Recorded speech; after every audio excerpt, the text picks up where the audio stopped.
Hey, Daily Dosers, thanks for joining us on this Tuesday. Let me tell you, our daily doses are going to go hand in hand with this sermon series and what we're doing this week. It's just going to be the way it is. There is no way we can unpack the life of David, even a chapter of David, in just 50 minutes, what I spoke on this week. There's no way we can do that. So we're going to be giving you supplemental things like this. Here's one of the things that I said at the very end of the message that I didn't have time to talk to you about, and that's simply this. But can you bring it up? A true king or the true king will never lose control of his kingdom or be surprised by yours. Man, and I didn't have time to unpack that because I was way out of time to go, guys, oh, the faith and comfort and support that gives us. Remember, we left off chapter 15. God has torn away the kingdom from Saul.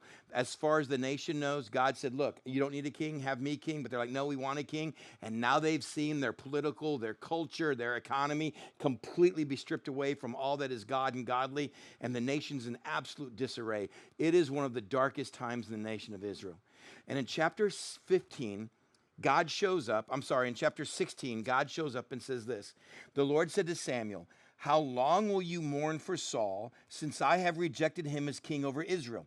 Fill your horn with oil, be on your way. I'm sending you to Jesse of Bethlehem. I have chosen one of his sons to be king. End of story. Stop right there. Brilliant, brilliant. Everything in life is falling apart. It's the death of a dream. All of your hopes are dashed against the rocks. Everything you thought you were going to be, everything you thought you were going to accomplish, where you thought you were going, has all come to a screeching halt. The prophet is now back at home just weeping and mourning. How in the world are we going to move forward in this? And God shows up. Hey, Sammy, you forgot who the hero of the story is? Oh, I understand what you're going through in life. I understand your brokenness. I understand your tears. I understand your mourning. I understand what's been lost. But back in a pasture land, behind the Flying J ranch of Jesse, I've already been working in the life of a little shepherd kid. I've got a plan. One of my favorite parts of the Bible isn't written in the Bible. It's the gap between 1 Samuel 15 and 1 Samuel 16. It's a gap. When all else seems lost, when all else is in disarray, when all else is bleak, when all else seems hopeless, when there seems to be no direction for you, God says, stop looking back, hold on to me. I'm still moving forward. I still have a plan. The true king will never lose control of his kingdom. Oh, I know it seems like your life is out of control. Oh, I know it seems like the hopes and dreams are out of control, but I still got a plan. You just don't know what I'm doing yet. Get up and walk back with me. Samuel, I'm going to show you my plan. And by the way, the true king is not going to be surprised by your kingdom. I don't know what this year has already thrown you. I don't know what curveballs you're facing right now, Daily Dosers. I don't know what you're struggling with. I don't know what has got you consumed with fear right now. But let me tell you, faith is not the absence of fear. Faith and fear work really well hand in hand.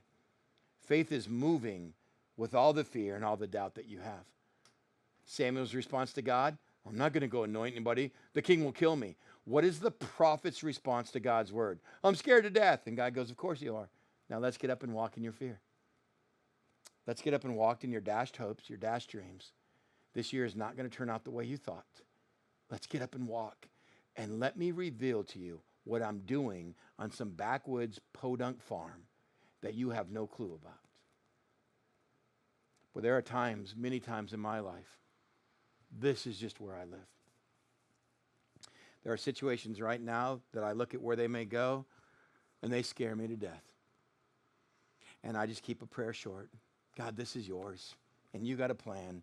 It's not mine. Help me to follow you. And then whatever comes, comes. This is why I don't want to be Lord of my life. Yesterday, sin in my life. This is why I don't want to be king of my castle, because then I'm in charge of this life. But when I'm walking in his kingdom, full of fear and doubt and failure, but still walking in faith, then I know he's got this. And it'll work out. A little hope, maybe encouragement for those of you who find yourself in a gap. Let me promise you, the king is still in control and God is still working. Your choice is to mourn and weep and just stay where you are, or to get up and start moving forward and find out what doors he's about to open. That's the choice he's given us. But his plan well, his plan will succeed no matter what's happening in our kingdom. Man, that's good news. We'll see you guys tomorrow.